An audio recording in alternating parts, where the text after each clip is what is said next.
meditation is supposed to be fun. It's not something you do as a grim duty. The trouble with religion as we know it is that it is so mixed up with grim duties. We do it because it's good for you. It's a kind of self-punishment. Well, meditation, when correctly done, has nothing to do with all that. It's a kind of digging the present. It's a kind of grooving with the eternal now. And brings us into a state of peace where we can understand that the point of life, the place where it's at, is simply here and now.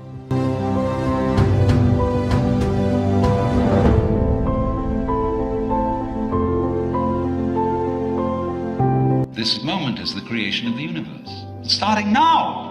If you look back and wonder whether there was a Big Bang a long time ago, all you'll see is vanishing traces. The Big Bang is happening now. This is when the world begins.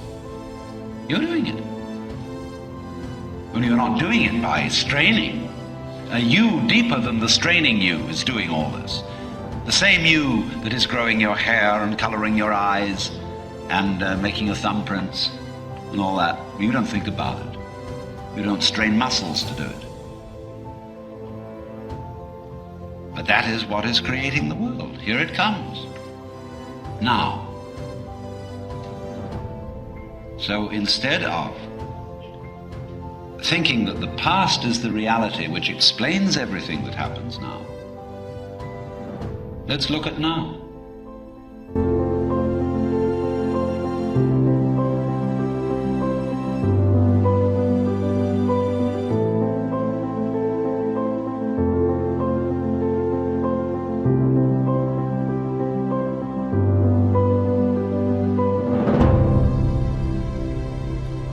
On the Fringe with Dan RadioStyle. Hope everybody out there is having themselves a great day.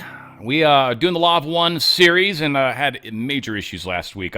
Last week was a tough week just in general, and so this it collapsed halfway through the show. Just a lot of things seem to have gone wrong. So hopefully today goes smoother. And it's funny, in hindsight, it almost feels like today's episode is actually more appropriate for this week. So we've got some interesting things. We're doing two sessions, of course, like always, session 51 and session 52.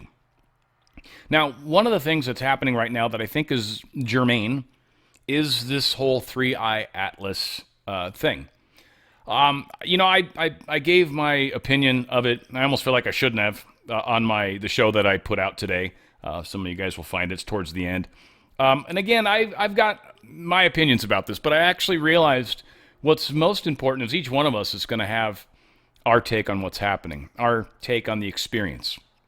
Now, what I think is germane today is because there is some discussions about the technology that would be required to travel greater distances. A lot of people said this came from the Orion area, but if you actually look in the sky, Sirius is actually pretty close, at least in the night sky, to Orion. Now, in reality, it's, obviously much, much further. Sirius is much, much closer to us, and Orion is significantly further.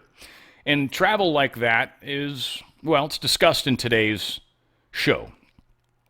It differs depending on your density, and it differs depending on where you're coming from. Now, they do make a comment about Sirius. That's why I bring it up. And it is the closest star. And the stasis chambers, or the hyperthermic, or going into colder storage, if you will, to allow them to travel longer distances, it does make it entirely possible that it could be coming from there.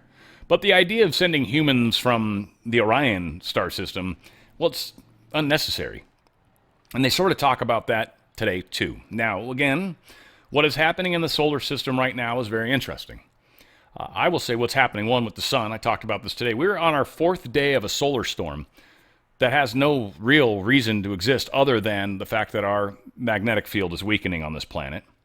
We do have an interstellar object, or at least so we say, or so we are told. Again, I don't necessarily trust everything. I do think it's funny that we don't generally trust NASA, though that's where we're getting a majority of our information, is from NASA and some of these observatories, and then from a Harvard professor, Ivy Loeb, or whatever his last name is. I think I got his last name right. I think I got his first name right, hopefully, too. So I have trust issues there. That's just me. Now, I've tried to spend a little time kind of getting my feel about this particular situation, and that's what led me to understand that maybe my take is not supposed to be the same as everyone else's take. And that was, I think, a big revelation to me. This is something that a lot of people are talking about. This is something that many people are assuming, right or wrong, that there's intelligence behind it. This is what all of us are grappling with, and we're all in different stages of that acceptance, I believe. And so my take might not agree with everyone's take, and that's, in my opinion, totally cool. And we'll see what happens. I have a funny feeling that other than the fact that mass change is happening and has been happening over the past number of years now, and certainly it's heating up in a weird kind of way right now, just in general, certainly with government shutdowns and all those kinds of things happening, it's a very interesting time, unquestionably. So many people can say, no matter what, that this thing entering the solar system is obviously what caused it. I wouldn't necessarily agree with that either. Historically, comets have always been harbingers of change. That's what they are. It's what they have been.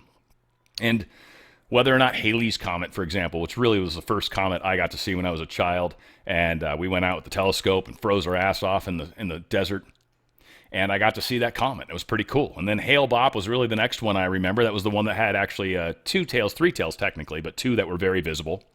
And I could see that. I remember I was working at a beach club, a great restaurant, making awesome money.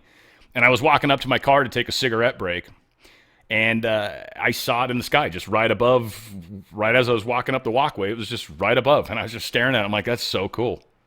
So comets have been a thing. That was actually the one where all the purple Nikes, and they drank the whatever it was, and they all died. I forget the name of that group, but they thought there was a UFO in that one too. So nothing seems different. That happened a long time ago, back around probably 98, 9, somewhere around there, whenever it was, I forget exactly, 97. But everybody, or a lot of people, thought that was a UFO and then killed themselves, thinking that they were going to join the ship. Maybe they did. How do I know? So this is one of those things where I think each one of us, because of the law of confusion, because of free will, which is basically the same thing, because of that, no one's going to know for sure. And so this is up to, I guess, you to decide, what do you think it is? And I'm not saying tell me. I'm not saying that's what this discussion is, because this show is not about that. But I do, like I said, think it's germane. And I think it's supposed to hit perihelion, which is the closest to Earth or the lowest part of its orbit. Is supposed to happen, I believe, tomorrow. I think within the next few days, it's supposed to be very close to Mars, within 0.19 astronomical units, which is roughly a fifth of the distance between Earth and the Sun. So about a fifth of the distance is roughly how close this thing's going to get to actual Mars. We're actually on the other side of the Sun from it, so I don't even know if we can see it that well right now, but we're certainly nowhere near it. We're on the literally other side of the Sun. So again, it's a lot of things to take in. There's a lot of discussions about it. It's kind of taken on a life of its own, and I've seen a lot of people kind of come at it in all sorts of different directions. I've seen people make a lot of claims about what it is and isn't doing, and how strange it is that it's traveling as fast as it is. And it's like, if it's actually an interstellar object, that's not really strange that it would be traveling that fast, and it's certainly not strange that it's going where it's going right now. It actually makes me think it's sort of tied to our solar system, and maybe just orbits really far away. And so they're assuming it's interstellar, but frankly, we don't really even know that. So again, a lot to be said, a lot's happening in the world, and I think I've kicked that 3-eye comet hard enough at this moment, but it's for all of you guys to decide. It's the fun of it. Session 51 kind of gets into harvest supervision, questions about interstellar travel.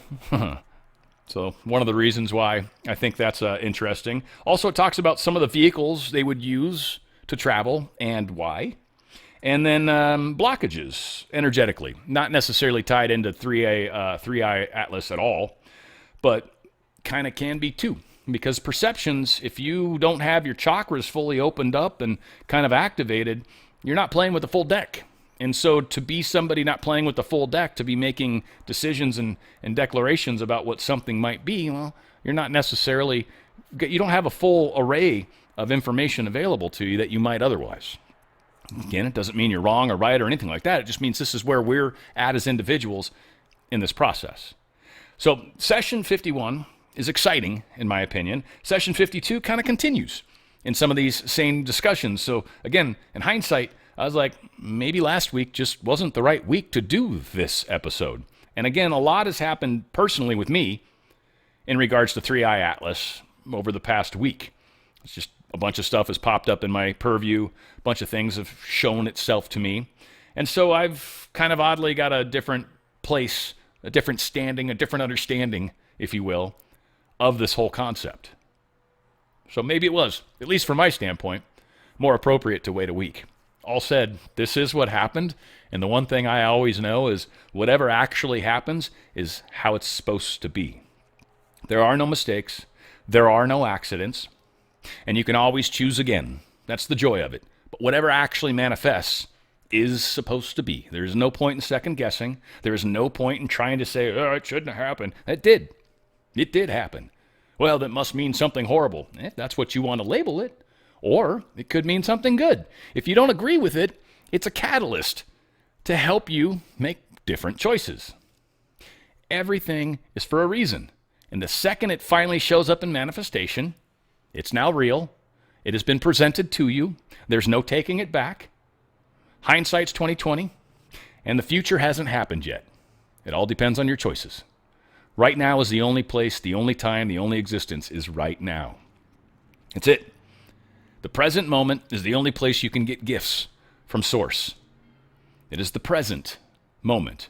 No other places can anything happen to you. The past, it's already done. Can't do anything to you anymore. Can't change it. Can't make it different. None of that. And the future hasn't happened yet. So if you're worried about the future, you're kind of living in fear. You're living in, nervousness, apprehension, and that's not necessarily healthy either. The only place is right here and right now. And it's very important to truly wrap our heads around that and truly understand that. Because many of us spend a lot of time in the past and a lot of time in the future. And neither one of those are places that you can actually do anything about your now. And your now is really what matters, right? So again, this is one of the many reasons why I love this Law of One stuff. I just think it's so freaking cool. Hopefully you do too. Here's session 51. We'll see what you guys think, and we'll chat a little bit. If you guys have questions, please throw them out there. I will get to them, and we'll see what notes I have this week. Last week, I was extraordinarily occupied during the playing of the recording, and that doesn't make for a good teaching experience, that's for sure. Certainly hope you guys enjoy this one. Here we go. Law of One, session 51. It's on the Fringe. The Law of One, session 51, recorded May 13th, 1981. Ra. I am Ra. I greet you in the love and in the light of the one infinite creator. We communicate now. Questioner.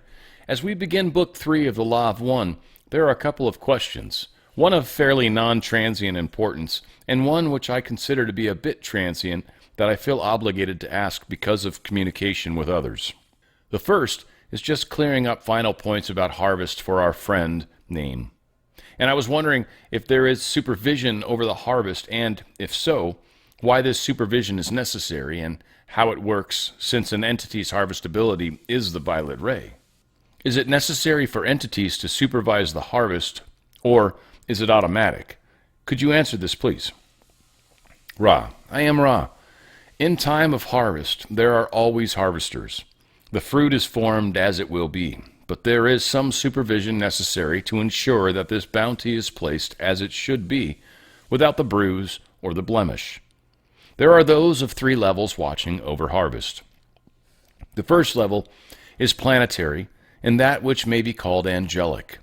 This type of guardian includes the mind-body-spirit complex totality or higher self of an entity, and those interplane entities which have been attracted to this entity through its inner seeking. The second class of those who ward this process are those of the Confederation who have the honor duty of standing in the small places at the edge of the steps of light love, so that those entities being harvested will not, no matter how confused or unable to make contact with their higher self, stumble and fall away from any reason other than the strength of the light. These Confederation entities catch those who stumble and set them aright, so that they may continue into the light. The third group watching over this process is that group you call the Guardians.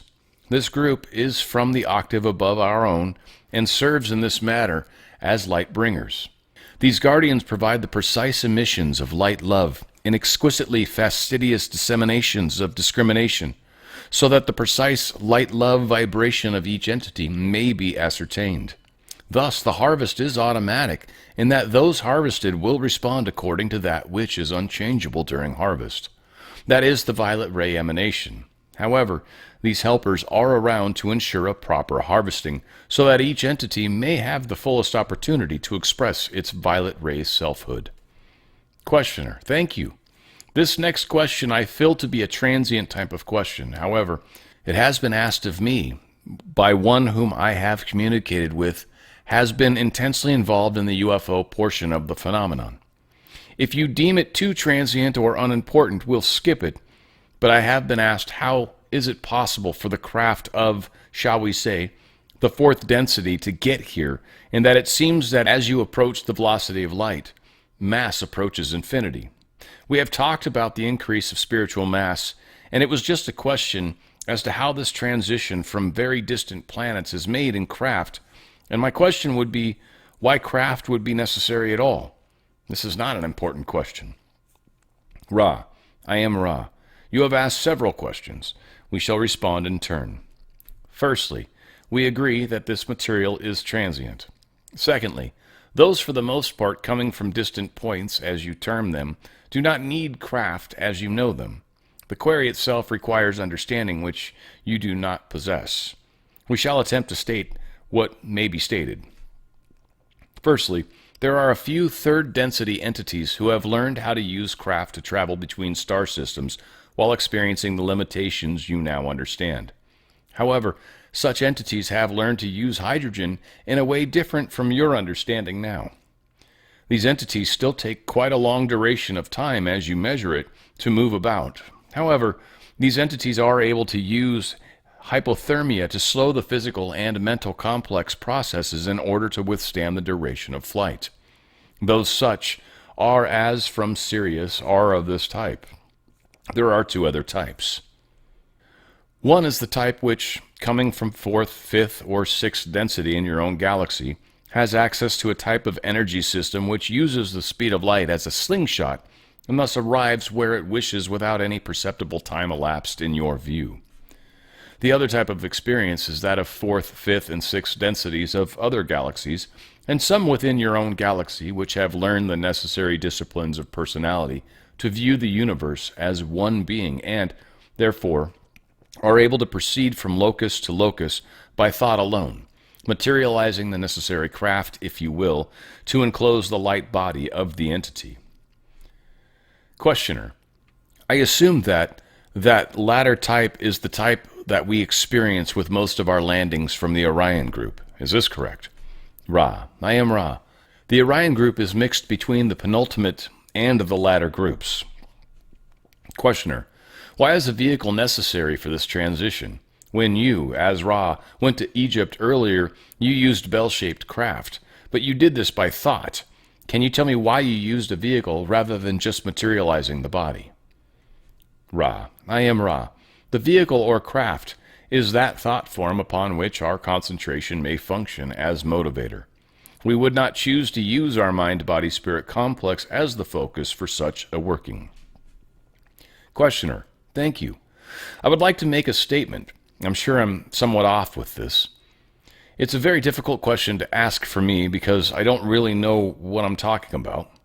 But it seems to me, and you can tell me where I am going wrong with this statement, that we have 7 bodies, each corresponding to one of the 7 colors of the spectrum, and that energy that creates these 7 bodies is a universal type of energy that streams into our planetary environment and comes in through 7 energy centers that we have called chakras to develop and perfect these bodies. And each of these bodies is in somehow related to the mental configuration that we have. And the perfection of each of these bodies and the total instreaming, you might say, of this energy is a function of this mental configuration. And through this mental configuration, we may block, to some extent, the instreamings of energies that create each of these 7 bodies. Could you comment on where I am wrong and correct me in this that I have stated? Ra. I am Ra. Your statement is substantially correct. To use the term mental configuration is to oversimplify the manners of the blockages of instreamings which occur in your density. The mind complex has a relationship to the spirit and body complexes which is not fixed. Thus, blockages may occur betwixt spirit and mind, or body and mind, upon many different levels. We reiterate that each energy center has 7 sub-colors, let us say for convenience. Thus, spiritual mental blockages combined with mental bodily blockages may affect each of the energy centers in several differing ways. Thus, you may see the subtle nature of the balancing and evolutionary process. Questioner. I am unsure as to whether this will provide an avenue of questioning or not that it will be fruitful. However, I will ask this question since it seemed to me that there is possibly a connection here. On the back of the book, Secrets of the Great Pyramid, there are several reproductions of Egyptian drawings or works, some showing birds flying over horizontal entities. Could you tell me what this is, and if it is any relationship to Ra? Ra. I am Ra. These drawings of which you speak are some of many which distort the teachings of our perception of death as the gateway to further experience. The distortions concern those considerations of specific nature as to the process of the so-called dead mind-body-spirit complex. This may be termed in your philosophy the distortion of Gnosticism, that is, the belief that one may achieve knowledge and a proper position by means of carefully perceived and accentuated movements, concepts, and symbols.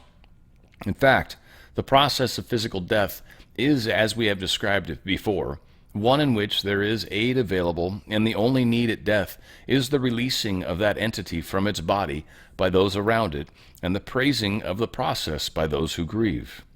By these means may the mind-body-spirit complex which has experienced physical death be aided, not by the various perceptions of careful and repeated rituals. Questioner. You spoke of an earlier time of rotational speeds of energy centers. Am I correct in assuming that this is a function of the blockage of energy centers, and the less blocked it is, the higher speed of rotation, then indicating a greater energy instreaming? Ra.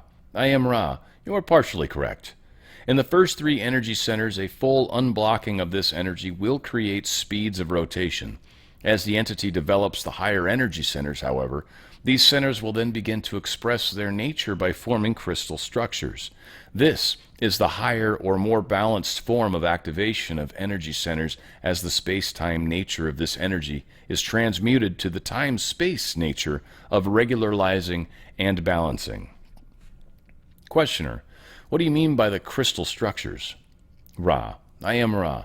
Each of the energy centers of the physical complex may be seen to have a distinctive crystalline structure in the more developed entity. Each will be somewhat different, just as in your world no 2 snowflakes are alike. However, each is regular. The red energy center often is in the shape of a spoked wheel. The orange energy center in the flower shape containing 3 petals. The yellow center again in a rounded shape, many-faceted as a star.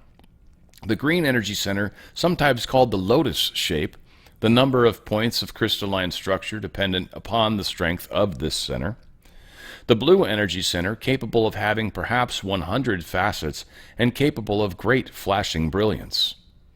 The indigo center, a more quiet center which has the basic triangular or 3-petaled shape in many, although some adepts who have balanced the lower energies may create more faceted forms. The violet energy center is the least variable and is sometimes described in your philosophy as 1,000-petaled, as it is in the sum of the mind-body-spirit complex distortion totality. Questioner. Right now I feel a feeling at the indigo center. If this center were totally activated and not blocked at all, would I then feel nothing there? Ra. I am Ra. This query, if answered, would infringe upon the law of confusion. Questioner. Immediately after the death of the physical body, you have stated that I believe I'm correct in saying that primary activated body is the indigo, and you stated that it is the form maker. Why is this so? Can you answer that? Ra. I am Ra. This will be the last full query of this session of working. The indigo body may be seen to be an analog for intelligent energy. It is, in microcosm, the Logos. The intelligent energy of the mind-body-spirit complex totality draws its existence from intelligent infinity or the Creator. This Creator is to be understood, both in macrocosm and microcosm, to have, as we have said, two natures, the unpotentiated infinity, which is intelligent. This is all that there is. Free will has potentiated both the Creator of us all and ourselves as co-creators with intelligent infinity, which has will. This will may be drawn upon the indigo or form-making body, and its wisdom used to then choose the appropriate locus and type of experience which this co-creator or sub-logos you call so carelessly a person will take. I am Ra. This is the time for any brief queries. Questioner. Is there anything that we can do to make the instrument more comfortable or improve the contact? Ra. I am Ra. All is well. You are conscientious. I leave you now, my brothers, in the love and in the light of the one infinite Creator. Go forth, then, rejoicing in the power and the peace of the one infinite Creator. Adonai. Again, session 51, 1981. This was forever ago, right? And this is, I think, some powerful information. I think I got a question or two. I'm going to cover the basic stuff that I wanted to, the notes I took. So, angelic. So the three different guardians, right? Angelic was the first one. This is essentially like what would be your master teachers.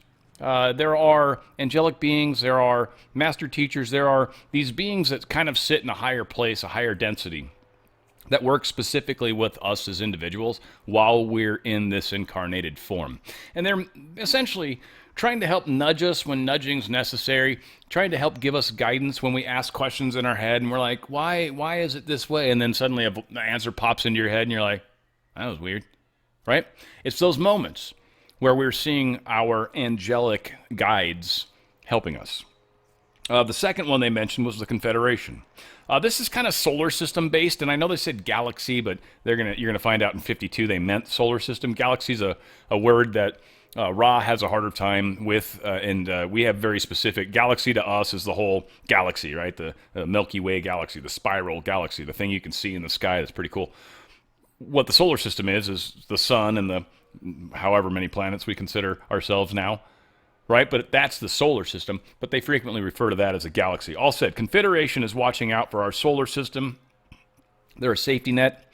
They're meant to kind of make sure that nothing is able to draw us completely off track, that we are given a fair chance, that everything working against us follows the rules. And to a large extent, I think they help kind of keep the bad out that aren't allowed to come in, essentially, because we're quarantined for the most part. And it kind of keeps us, or maybe the secret space program, assuming there is one. I think there is.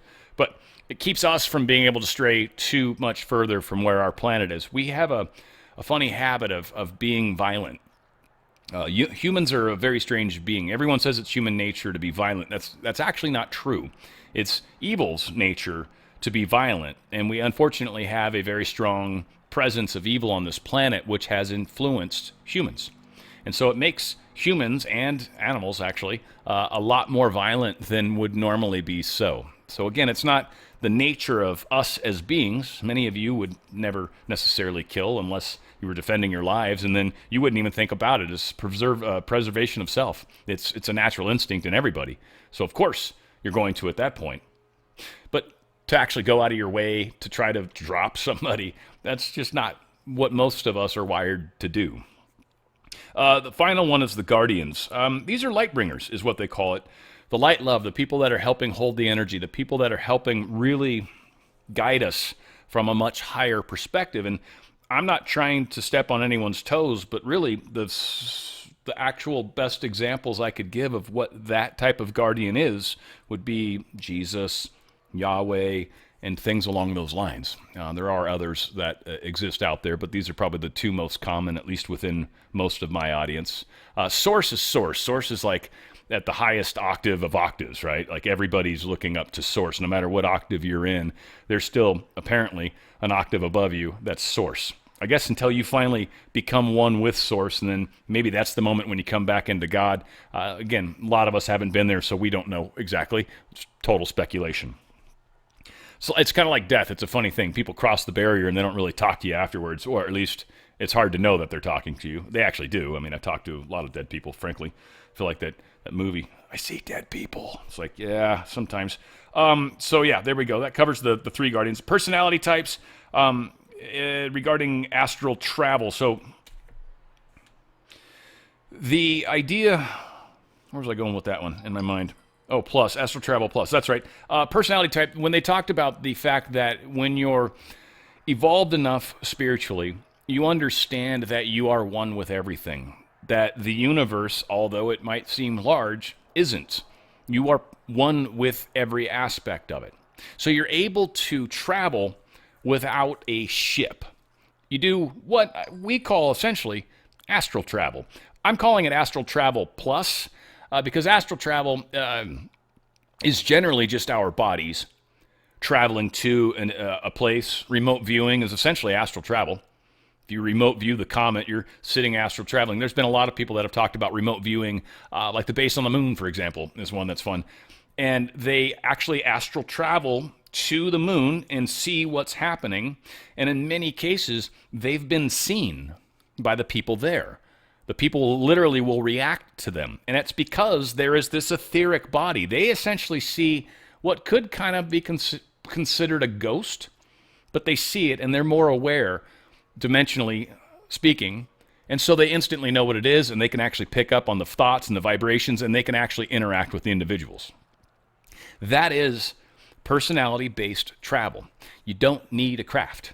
Anyone that's sufficiently advanced doesn't need a craft at all.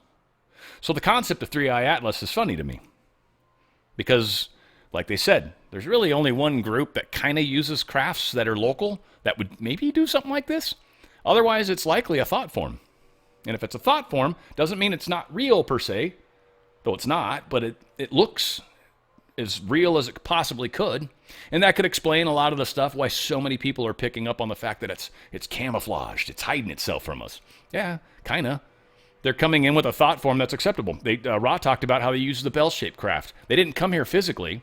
They came with the bell-shaped craft because it created this idea in people's minds without messing with, one, their free will or law of confusion, and two, one of the problems Ra had when they first came here is they then became worshipped. And this is one of the problems that we have on this planet is anytime any masters have ever come to try to teach humanity how to evolve upward, they are almost immediately deified. Almost immediately. It's happened countless times in history.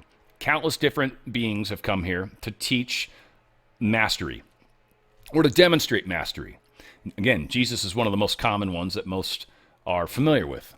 And so there is something to be said about the crafts, the needs for crafts, and all that kind of stuff. Now, again, I don't want to get into the Anunnaki yet, or what's the other one? The Elohim. These are two that seem to be in some sort of get into our proximity every once in a while.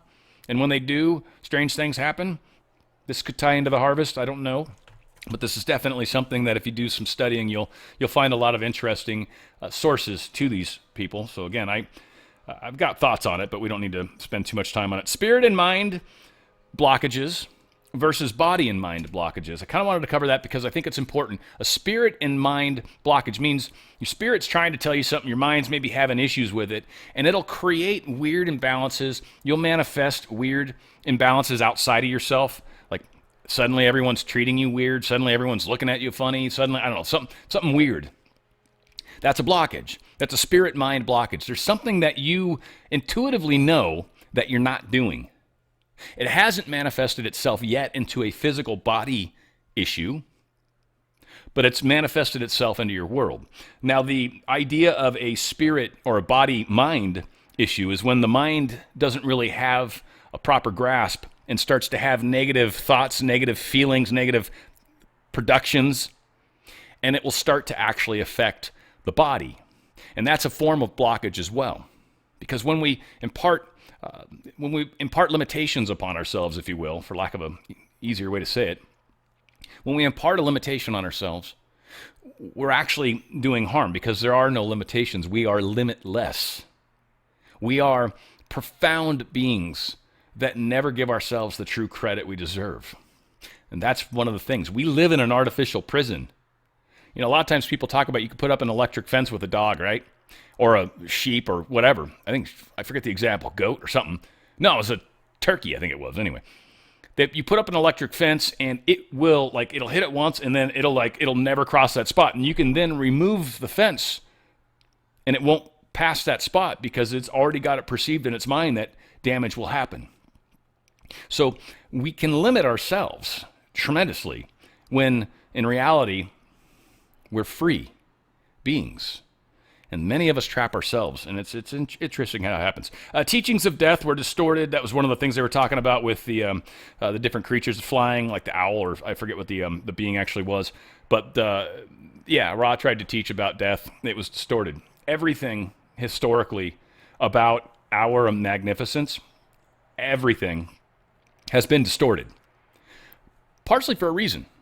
The catalyst is part of the awakening process. If everything was just handed to you, then where would the struggle be? Where would the catalyst be? Because that's how you actually learn more quickly, is to have things in your way, to have blockages, to have to go, how do I get around this? How do I deal with this? Those challenges, the difficulty in life, the work in life is actually what brings the reward. Anything that's simple to do is not going to reward you. It just doesn't, or barely reward you. Anything that's challenging does. And the more challenging it is, the more it rewards you.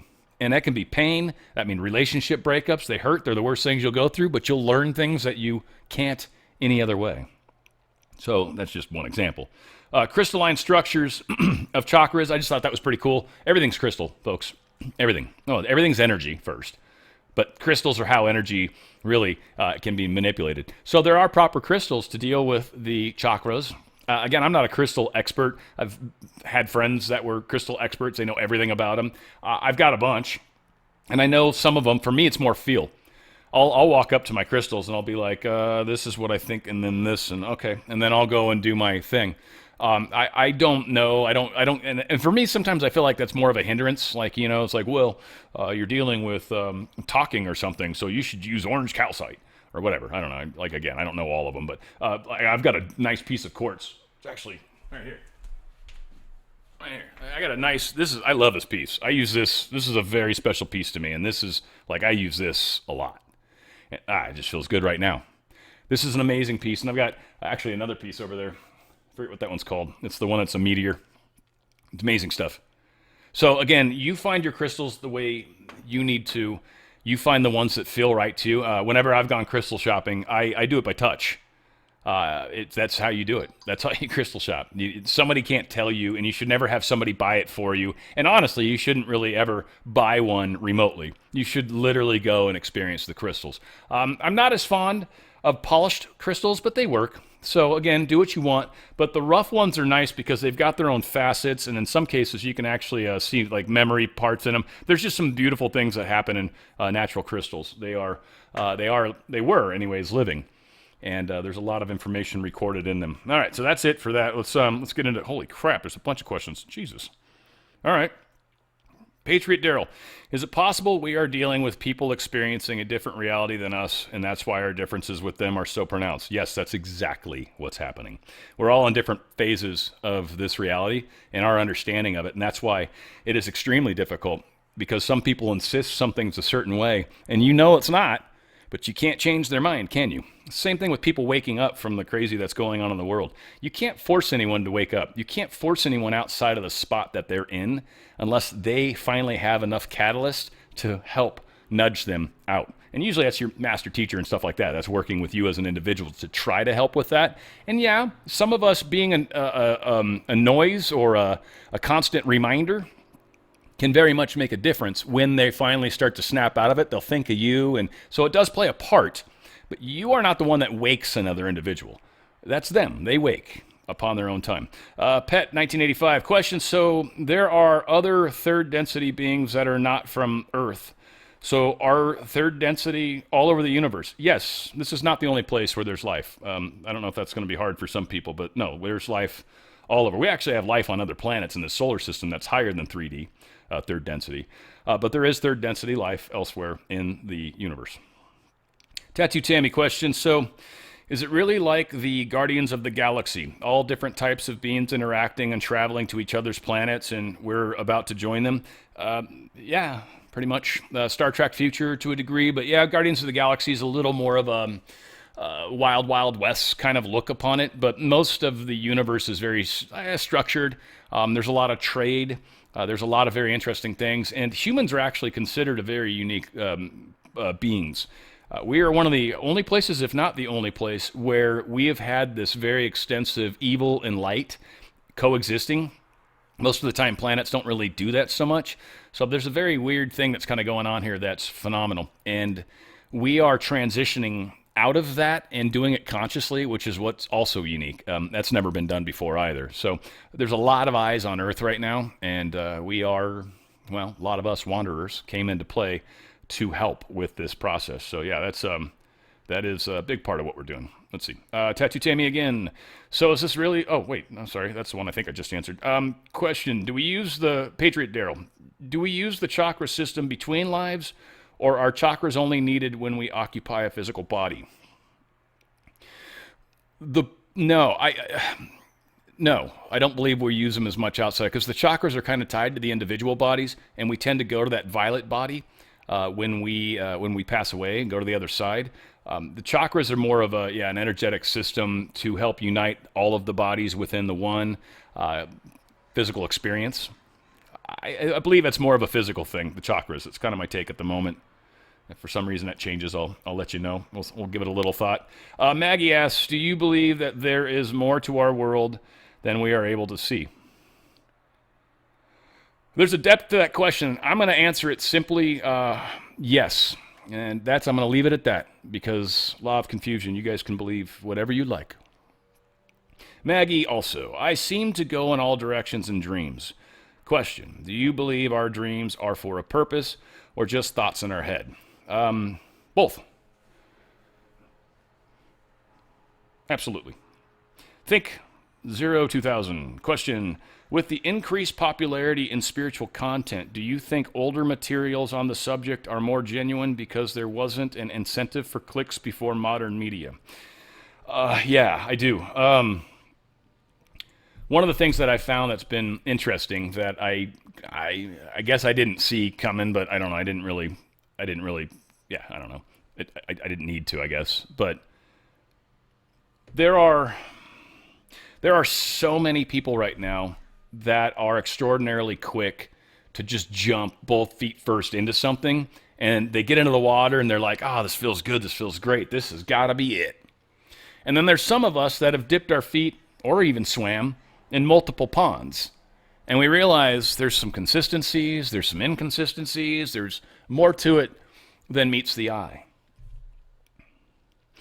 So this has made it, I think, extraordinarily difficult with the process. Back in the day, it was very hard to come across information. You had to really go digging for it. And when you found it, you found some real gems. Now, there was obviously anything that was really, really good. Generally, the CIA would put an end to it. But most people didn't write and complete 100% truths, and you really had to trust your guidance a little bit to get you to that point. So I did actually find it significantly easier to find information back in the day. There is an overwhelming amount of information right now, and most of it's really bad. Really bad. But again, it's up to each one of us to discern that. And like that one question, I don't know if it was Patriot Daryl or Pet 1985, but one of you guys said, how is it possible that others are just in a different understanding and form of where we are right now? And that's an absolute yes. And it kind of even ties into this group and the questions that we're receiving. And a lot of us are coming at this information from very different levels.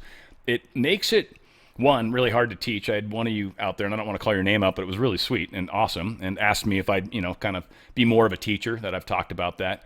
And maybe at some point I might try to offer up something that's only going to be in the chat to these groups, and maybe I'll do something, like an hour after the video. That might happen in time soon, but certainly not today. But I'll probably do something like that in StreamYard too, because it's easier to kind of control aspects of it, and only so many people can be on the stage at one time, and then a bunch of people backstage, and not everybody's going to get in. And we'll kind of cycle through stuff that way, and I think that'll be helpful. But yeah, we're all coming at this in different places, and when somebody's not ready to accept something that might be true, or a larger truth that they maybe can't see yet, but maybe you do, it's really hard to try to teach somebody that truth when they're not ready to have that truth. It's one of the reasons why I'm cautious about who I teach, right? Because I kind of usually get a chance to experience them and see where they're at in their evolution and their thinking and their process spiritually. And from that, I'm usually able to offer guidance if they so request. When you're somebody that's just that makes comments or shoots an email here and there, it's really hard to get to know you. And so it's really hard to have that opportunity to really be able to try to offer help. I mean, a lot of times it's just, here's what I feel and blah. And oftentimes that's a pretty good place to start. But again, so we'll do something to that effect. And again, it'll be like the first so many people will get in, and that'll be it. And, we'll kind of do it that way for the time being. I don't want to do Zoom. Zoom's horrible when it comes to everybody can talk. In StreamYard, I can make sure you're muted. I can control when you come in. Zoom, people can be very disruptive. And so Zoom is a horrible place to do this type of teaching. So we'll get to that point, and it won't be too terribly far from now. But this will be one of the good things that we can spend time talking about. All right, so we got the questions, I think. Yes. So we're going to go ahead and start the session 52. Session 52 deals with the slingshot concept and personality. I think he spends a little bit of weird time on it because the guy, Ron or whatever his name is, was more worried about trying to figure out how speed of light worked from the standpoint of E equals mc squared and Einstein's equation. And if you actually approach the speed of light, then your mass has to get infinitesimally small and your energy gets increasingly large. And so it seems reasonably impossible to ever actually travel or traverse at the speed of light, though there are many stories that suggest that, yes, faster than light travel is possible. FTL, they call it. And there's a lot of fun theories around that. How that happens and all that, even in physical craft. Supposedly we even have craft right now that can do this, faster than light travel. There's something, I don't know if it was Dewey Larson or somebody, it might have even been, I'm drawing a blank, Larson, Lear, Bob Lazar might have talked about it too, because I know he's talked about the odd forms of elements, but one thing that was talked about somewhere, I can't remember where, is faster than light elements behave differently than sub-light speeds. And that supposedly ties into it. And that's why some of these exotic materials are the only things we can actually use, because they actually stay stable in faster than light and sub-light. And there's very few things that do that. A lot of things get very weird when you go faster than light. So there is some bizarreness around that concept, all that said. So they talk a lot about that. And the evolution of thought they talk about. This concept of walking versus hitchhiking, I think, is a really cool analogy when it comes to how we can experience life and how we experience growth. And there's some people, I think, that kind of want it easy and want stuff spoon-fed to them. And the idea of walking is different. It's where you take it step by step. You learn as you go, and there's more catalyst in that movement than what a lot of people want. And really, the catalyst is what grows you. So many people want to grow faster. How can I grow faster? And experience more stuff. You have to experience more stuff. That's it. The more stuff you experience, the more growth you're going to go through. And a lot of times people are like, I don't know if I can take any more. You don't want to push it harder than you can go, or you literally will pop. A lot of times we say the phrase, God will never give you more than you can handle. That's generally the truth. It's one of those things where your angelic beings are making sure you don't slaughter yourself. But yes, we can control that to a large extent, and we'll definitely do that. Cool. All right, so here's 52. Oh, did I get... Oh, interstellar travel we talk about more. Control versus acceptance. This is very important. Very important. A lot of people are trying to control their thoughts, control their experiences, control everything. No, you gotta ebb and flow. You gotta go with it. You gotta let it happen. You gotta accept that is who you are. It's part of you, and not be afraid of it. Controlling is almost fear of experiencing something you don't want to experience. Acceptance is knowing that I'm exactly where I'm supposed to be at all times. Even if the experience I'm having sucks, well, there's something I need to learn from this, don't I? I'm doing something wrong. There's a spirit-mind block, or maybe a body-mind, depending on how the manifestation's shown itself.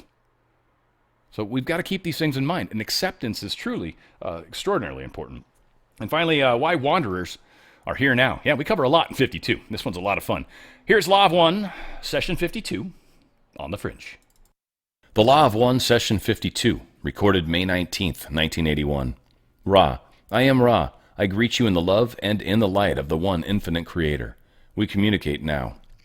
Questioner, in the previous session you stated that other types of experience is the fourth, fifth, and sixth densities of other galaxies, and some with your own galaxy, which have learned necessary disciplines of personality to view the universe as one being, and therefore are able to proceed from locus to locus by thought alone, materializing the necessary craft.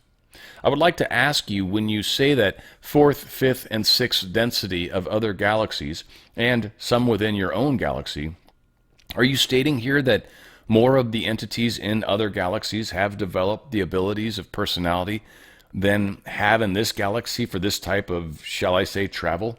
I am using the term galaxy with respect to lenticular shape of 250 billion stars. Ra, I am Ra. We have once again used a meaning for this term galaxy that does not lie within your vocabulary at this time, if you will call it so. We referred to your star system. It is incorrect to assume that other star systems are more able to manipulate the dimensions than your own. It is merely that there are many other systems besides your own. Questioner, thank you.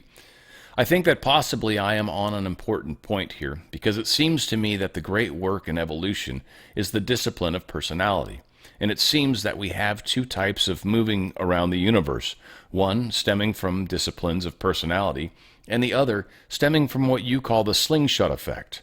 I won't even get into the sub-light speeds because I don't consider that too important, and I only consider this material important with respect to the fact that we are investigating discipline of the personality. Does this use of the slingshot effect for travel, is that what you might call an intellectual or left brain type of involvement of understanding rather than a right brain type? Ra, I am Ra. Your perception of this point is extensive. You penetrate the outer teachings. We prefer not to utilize the terminology of right and left brain due to the inaccuracies of this terminology. Some functions are repetitive or redundant in both lobes, and further, to some entities the function of the right and left are reversed. However, the heart of the query is worth some consideration. The technology of which you, as a social complex, are so enamored at this time is but the birthing of the manipulation of the intelligent energy of the sublogos, which, when carried much further, may evolve into technology capable of using the gravitic effects of which we spoke. We note that this term is not accurate, but there is no closer term. Therefore, the use of technology to manipulate that outside the self is far, far less of an aid to personal evolution than the disciplines of the mind-body-spirit complex, resulting in the whole knowledge of the self in the microcosm and macrocosm. To the disciplined entity, all things are open and free. The discipline which opens the universes opens also the gateways to evolution. The difference is that of choosing either to hitchhike to a place whereby beauty may be seen, or to walk, step by step, independent and free in this independence to praise the strength to walk and the ability for the awareness of the beauty. The hitchhiker, instead, is distracted by conversation and the vagaries of the road and dependent upon the whims of others, is concerned to make the appointment in time. The hitchhiker sees the same beauty, but has not prepared itself for the establishment, in the roots of the mind, of the experience. Questioner. I would ask this question in order to understand the mental discipline and how they evolve. Do fourth, fifth, and sixth density positive or service to others oriented social memory complexes use both the slingshot and the personality discipline type of effect for travel, or do they use only one? Ra. I am Ra. The positively oriented social memory complex will be attempting to learn the discipline of mind, body, and spirit. However, there are some which, having the technology available to use intelligent energy, forces the accomplished travel. Do so while learning the more appropriate disciplines. Questioner. Then I am assuming in the positively oriented social memory complexes that a much higher percentage of them use the personality disciplines for this travel. Is this correct? Ra. I am Ra. This is correct. As positive fifth density moves into sixth, there are virtually no entities which any longer use outer technology for travel or communication. Questioner.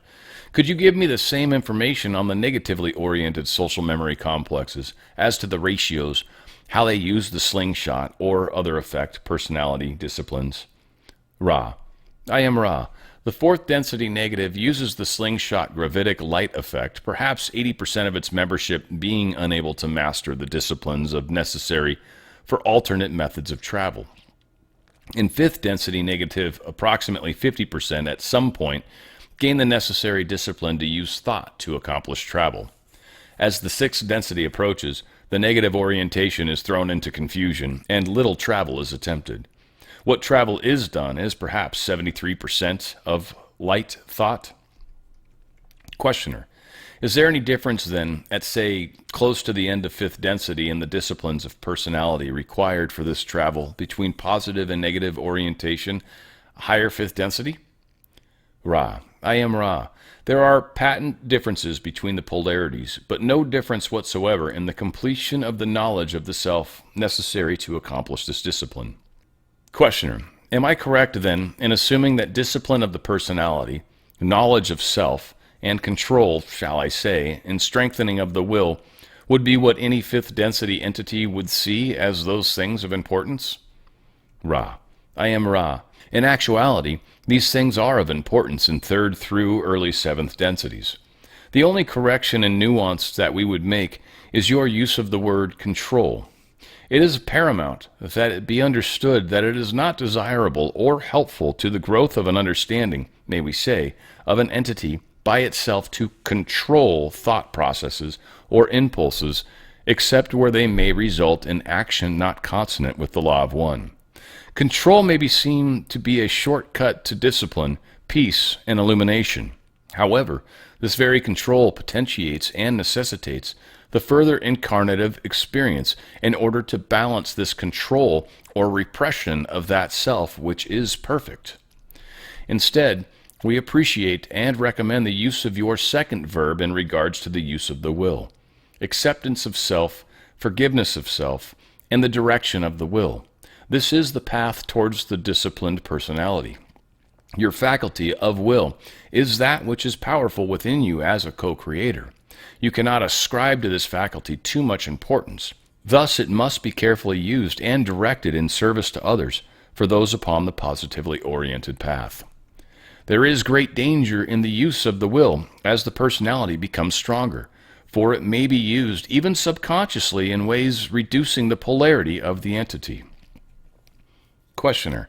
I sense, possibly, a connection between what you just said and why so many wanderers have selected harvest time on this planet to incarnate. Am I correct? This is a vague notion. Ra. I am Ra. It is correct that in the chance of remember that which has been lost in the forgetting, there is namiety of opportunity for positive polarization. We believe this is the specific thrust of your query. Please ask further if it is not. Questioner. Well, I would just include the question as to why time of harvest is selected by so many wanderers as the time for incarnation. Ra. I am Ra. There are several reasons for incarnation during harvest. They may be divided by the terms self and other self. The overriding reason for the offering of these brothers and sisters of sorrow in incarnative states is the possibility of aiding other selves by the lightening of the planetary consciousness distortions and the probability of offering catalysts to other selves which will increase the harvest. There are two other reasons for choosing this service which have to do with the self. The wanderer, if it remembers and dedicates itself to service, will polarize much more rapidly than is possible into the far more etiolated realms of higher density catalysts. The final reason is within the mind-body-spirit totality, or the social memory complex totality, which may judge that an entity or members of a societal entity can make use of third density catalysts to recapitulate a learning teaching, which is adjudged to be less than perfectly balanced. This especially applies to those entering into the proceeding through the sixth density, wherein the balance between compassion and wisdom is perfected. Questioner, thank you. Just as something that I am a little inquisitive about, not much importance, but I'd like to make a statement I intuitively see, which may be wrong. You were speaking of the slingshot effect, and that term has puzzled me. The only thing I can see is that you must put energy into the craft until it approaches the velocity of light, and this, of course, requires more and more and more energy. The time dilation occurs, and it seems to me that it would be possible to, by moving at 90 degrees to the direction of travel, somehow change this stored energy in its application of direction or sense so that you might move out of space-time into time-space with a 90-degree deflection. Then the energy would be taken out in time-space, and you would re-enter space-time at the end of this energy reversal. Am I in any way correct on this? Ra, you are quite correct as far as your language may take you, and, due to your training, more able than we to express the concept. Our only correction, if you will, would be to suggest that the 90 degrees of which you speak are an angle which may best be understood as a portion of a tesseract. Questioner, thank you. Just a little point that was bothering me of no real importance. Well, is there then, from the point of view of an individual who wishes to follow the service to others path from our present position in third density, is there anything of importance other than disciplines of personality, knowledge of self, and strengthening of will? Ra, I am Ra. This is technique. This is not the heart. Let us examine the heart of evolution. Let us remember that we are all one. This is the great learning teaching. In this unity lies love.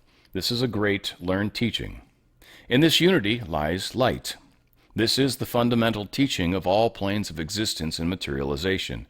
Unity, love, light, and joy. This is the heart of evolution of the spirit. The second-ranking lessons are learned taught in a meditation and in service. At some point, the mind-body-spirit complex is so smoothly activated and balanced by these central thoughts, or distortions, that the techniques you have mentioned become quite significant. However, the universe, its mystery unbroken, is one. Always begin and end in the Creator, not in technique. Questioner, thank you. In mentioning in the previous sessions the harvest, you mentioned the light bringers from the octave.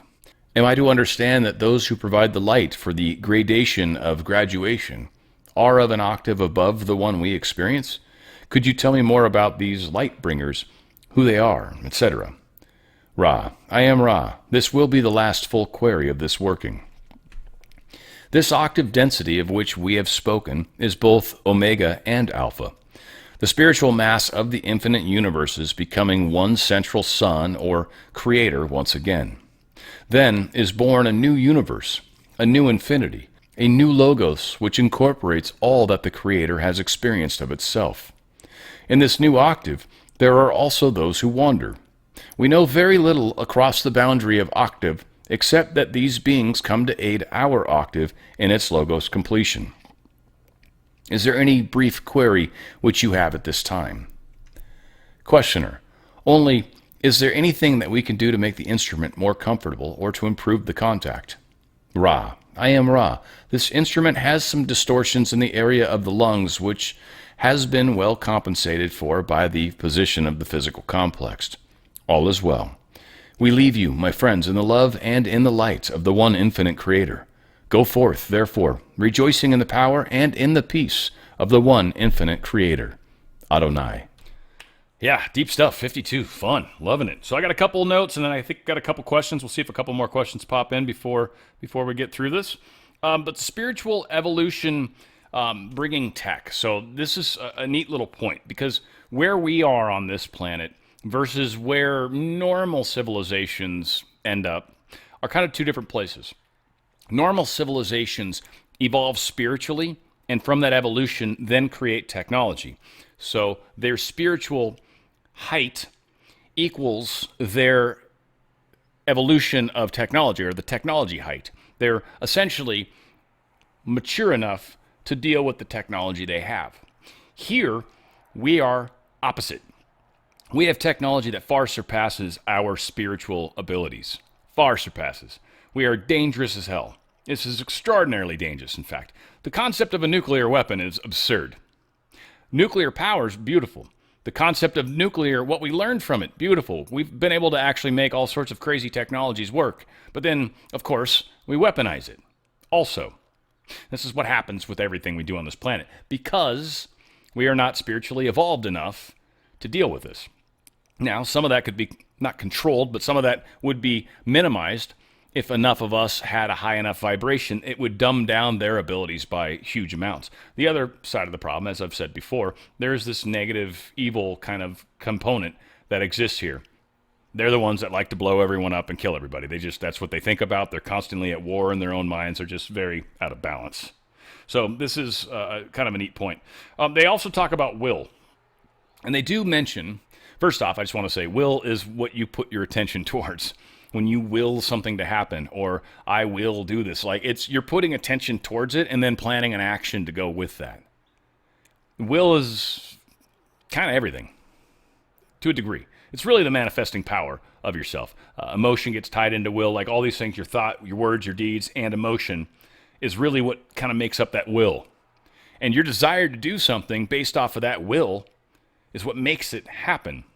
It's people that are like, I think I'll do this. I don't know if I'll get it, though. Versus the person that's like, I'm going to succeed at this. This happened to me in radio. I had one guy literally tell me, when I quit, too, especially, it made me so happy, because he didn't think I was worth a crap. And I was at this little crap radio station doing board op stuff. And then I got the big job at the huge 100,000-watt classic rock radio station, right? And at that point, I had to go back and quit that job because I couldn't work at another FM station while I was working at this one. And when I told him, I said, yeah, I got a job at IMZ. And he goes, the AM? And I go, no, the FM. And he goes, the FM? He was dumbfounded. I had numerous people tell me I had no business trying to be a DJ. I didn't care. I don't take other people's words for what I can and can't do for anything. In fact, you tell me I shouldn't or can't do something, I'll almost immediately do it. Just because I don't let anyone tell me what I can and can't do. That's my decision, not yours, not anyone. It's mine. Will is powerful. He talks about the Tesseract. And this gets into the concept of, if I'm traveling in a straight line, and if I turn 90 degrees and then go, then that'll get me out of time, space, time, blah, blah, blah. Right, okay.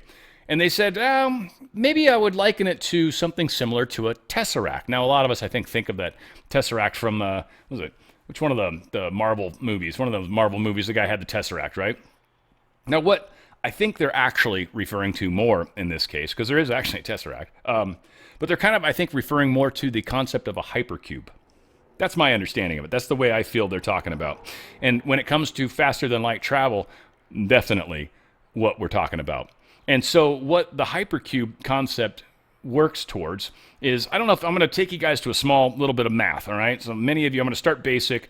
A lot of you guys will remember this, right? But you had graphs, right? You do 2 points on a graph, right? You need 2 points to make a line, and you'd have it on the X, Y axis, right? X always going up, Y goes up, X goes sideways, right? Now, when you get into higher dimensional maths, you'll get into 3D graphs. And so you'll have what's called a Z axis, right? So you'll have an X, Y, and Z axis.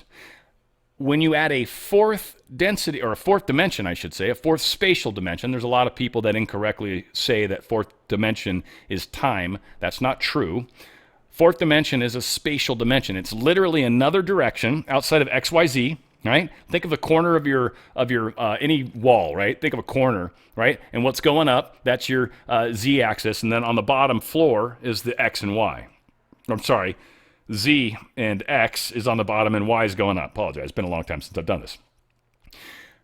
In a totally separate 90-degree direction, which we can't perceive because we live in 3-dimension, okay? In a 3-dimensional, it goes into a whole separate 90-degree area. It would literally go into space. Like if I put my hand into it, like say there's a 4D hole right here, I could put my hand up into the hole, the hand would disappear as it goes up into the hole, and then I could get it to kind of pop down over here. That space, that's the dimensions. 4D can just kind of pop out anywhere. And so I believe that's the WXYZ axis when they do it. And that W axis would be that fourth dimension in a totally different direction. That's what I think he's referring to when it comes to faster than light travel. Spend more time on that than it's probably necessary, but some of you guys probably just geeked out with me a little bit. And then when we reach the next octave, I think what that kind of has to do with, to a degree, and I don't know if it's the very next one above or not. It's like, again, a lot of us don't know. But the understanding is when you finally reach that other octave, you actually become the Logos. You will then spend an experience as a Logos. You will create. You will be the one that comes in and says, on the first day I decided I wanted light, and then I created the stars. And then on the second day, right? You would be the one that would create your Logos. And then you would have sub-Logos come and live in your Logos. And then you would experience that kind of as sort of a god, if you will, and have others be your protection. Like you have to look out for these beings. You are responsible for them. And so you can spend a long experience doing that. And through that, I assume there's some form of evolution, but many of us wouldn't know because we haven't been there. So those are the notes I got. I got 3 questions so far. We'll see if anything pops in outside of that. Maggie asks, question, you think we reach our destiny in our own times? Yes.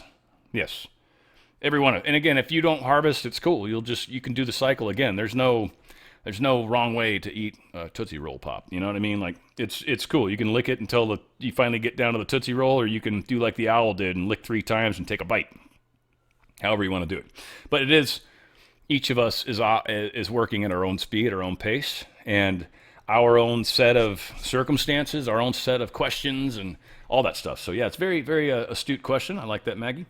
Sheila asks, yes, that's good enough. Question, do you think the doing seeing and seeing doing are related to specific chakra development? Your perception of what you do see and see do is dependent upon your chakras. You're not going to necessarily do or see differently per se, depending. So like if you've just got your root chakra, you're still going to go about life and have interactions with people and do things. It's not going to affect you the same way as somebody that's maybe ignited all the way up to their heart chakra, the green chakra, right? Because now you've got this concept of compassion. You've got this concept of love. And so you oftentimes see others as similar to yourself when the root chakra person might see others more as competition. They're still having a lot of the same doing and seeing and doing, but their understanding of the experience they're having differs. I hope that kind of helps answer that for you. Elf Beast has a question. Is the new sun here to raise our vibration? I hope so. It's white now, not a racist. Yes, the sun has definitely gone into a new level. I do recommend Dewey Larson in this regard. Dewey Larson has a phenomenal concept of how stars form. And it's backwards from what we're taught. I actually think he's more accurate. And it's, again, backwards. There's a lot that many people think a lot of dust accretes, and slowly over time the gravity starts to come in. And then once that point, it then ignites, and it's only got so much fuel left. Now, that creation of the initial stars is true, but they usually start as smaller stars. And as they travel through the solar system, they pick up more and more stuff. They become bigger and heavier and bigger and heavier. And again, the concept of fusion creates elements, and it's constantly spitting stuff out. But it's also constantly picking stuff up. Like it's a giant Hoover vacuum cleaner, you know? It's constantly picking up stuff and actually growing and growing and growing. And as it does that, it actually starts to shift in colors. So again, blue dwarfs and then red giants. But there's this slew of colors in between. Again, I think Dewey Larson's some good reading if any of you guys are kind of into the physics side of it. He's got a very different concept, certainly when it comes to that. But yeah, he's got some really fun stuff. There was a guy, this is how I read most of the Dewey, or learned most of the Dewey Larson stuff. Daniel's papers, the Daniel papers. There was a gentleman by the name of Daniel, I guess, that was, yeah, he was a rock star, and he was really good at breaking down a lot of the Dewey Larson stuff. And so that was where I picked up probably most of it. All right, we've got one last question, it looks like. Forkna, that's an interesting name. I like that. What is your opinion on deja vu? My opinion of deja vu is, and again, this isn't necessarily going to resonate with everybody, but this is my understanding of deja vu. Before we come into this life, there are a number of things that we plan out. There's sort of almost, if you will, a movie that we watch of key things, key moments. Not everything. Your life is not pre-planned all over the place, but there are some very key moments that are going to happen. And you know that, and you're coming here for those key moments. That's a big part of what you know will be a part of your evolution. And so what deja vu is when you're experiencing one of those moments. And that's why it feels like you've done this before, because you have. That's my take on deja vu. I think it's cool as hell, too. I love it. All right, looks like we got all the questions. You guys are rock stars. I appreciate that. This was a lot of fun. This definitely went better than last week. That's for damn sure. All said, I love you guys, and appreciate you guys doing this. I'm probably, I don't know, maybe November-ish or so. We'll see. We'll see. I got to try to make some changes in my life to be able to compensate another hour, which I could do. We can do this, but like maybe starting here in a couple weeks or so. We'll see. I don't want to make promises yet. I got to see what I can do and talk to my girlfriend about it. But we will maybe try to do like an hour or so on some sort of StreamYard thing right after I finish the live. And again, the only place I'm going to share that link will be in the chat, and the chat disappears once the video's over. So I won't ever have to worry about that carrying on past the video completing. So the only people that will be able to be a part of the StreamYard would be people that are actually in the live. So at least it gives you guys the best chance at being a part of that. And this would be an opportunity to ask questions and hopefully learn, teach, learn further. This is not a place to talk about stuff outside of really the Law of One or spiritual teachings.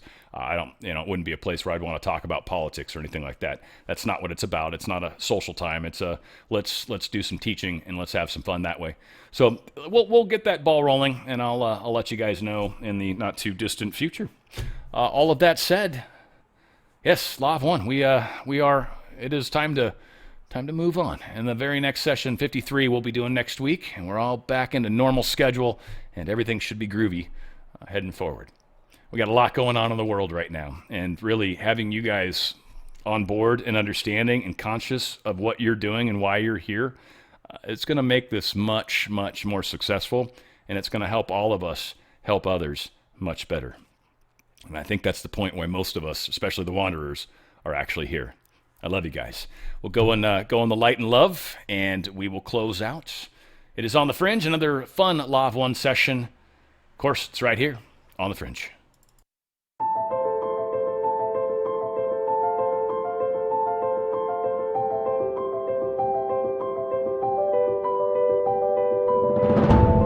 Meditation is supposed to be fun. It's not something you do as a grim duty. The trouble with religion as we know it is that it is so mixed up with grim duties. We do it because it's good for you. It's a kind of self-punishment. Well, meditation, when correctly done, has nothing to do with all that. It's a kind of digging the present. It's a kind of grooving with the eternal now. And brings us into a state of peace where we can understand that the point of life, the place where it's at, is simply here and now.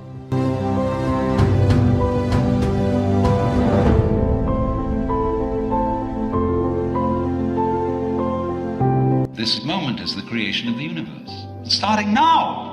If you look back and wonder whether there was a big bang a long time ago, all you'll see is vanishing traces.